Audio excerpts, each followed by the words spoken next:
And I talked about Gyokeres and how, if you remember, when I posed, Martinelli is ahead or behind, however you want, or in front of the defenders. Look at where Gyokeres is. This is what I'm talking about. This is what he has to bring in his game. Pose. That's Gyokeres.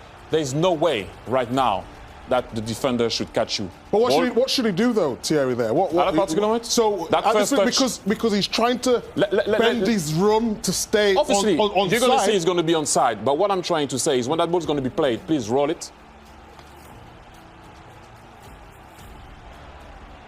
Now, pose. Go back a tiny bit. Stop. That ball has to go here. Across the defender. There's no way that those guys should catch you if you take care of the ball properly. He's going to have two chances to do it. He won't do it. He doesn't even look at what's happening. He's praying. They are praying. But that first touch is not going to be good. Roll it. Second touch, pose again. Look at go back. Sorry. Look at how he's gonna go like this. Is that a confidence thing or technical thing? Yes. Look, we all know that he's been scoring, but away from home, that has to be a goal. Martinelli made it a goal, and he didn't have the space that he had. And obviously, he didn't take the ball well here, nor there. Let it go. Next thing you know, pose. Go back.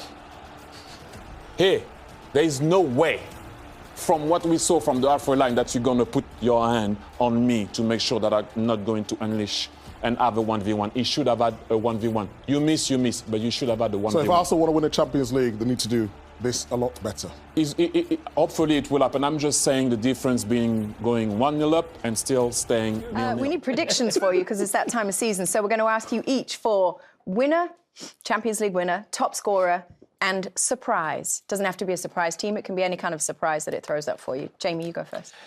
I'm going to go for Barcelona. I was really impressed with them last season.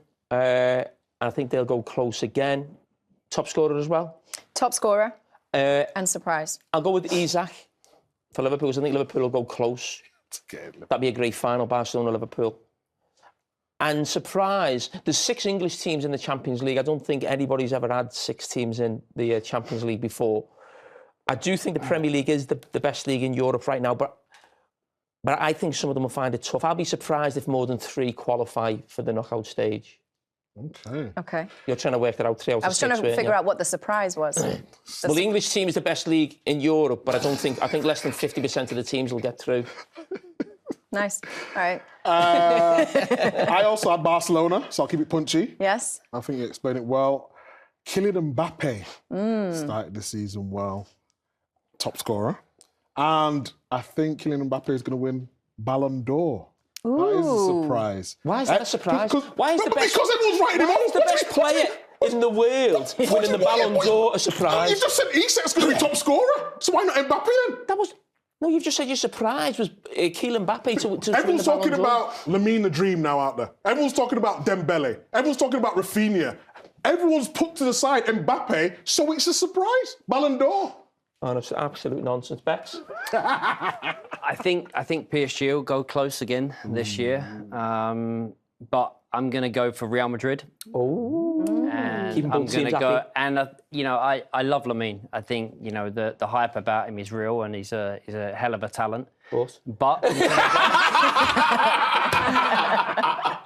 I'm going to go the same as you, Kylian. I think Kylian last season, he scored the goals that he scored, and people, of course, as a Real Madrid player, if you don't win much, then it's a bad season. But Kylian had a great season in his first season. Correct. Last season. I really believe that this season is going to be a season in La Liga and the Champions League. Surprise?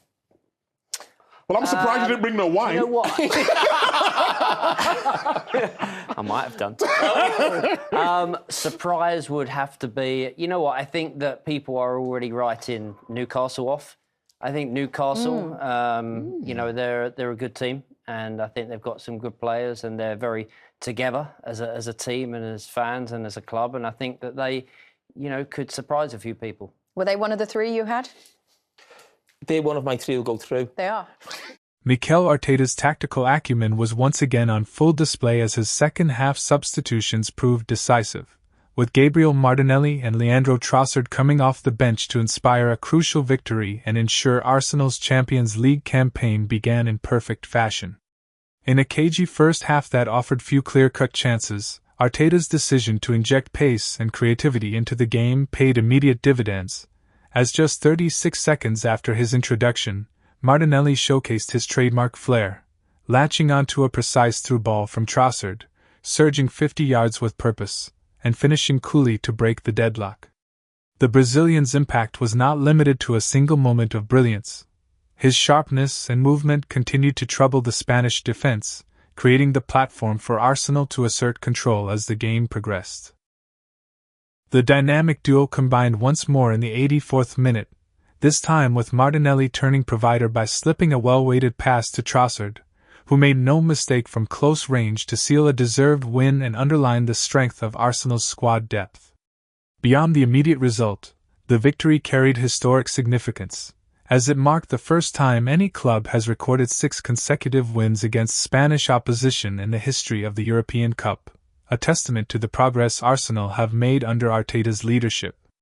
Fittingly, Martinelli's goal completed a remarkable personal feat, having now scored stunning long-range efforts in Spain against Sevilla, Real Madrid, and tonight's opponent, forming a memorable hat-trick in the country of his manager's birth and solidifying his reputation as a big-game performer on European nights.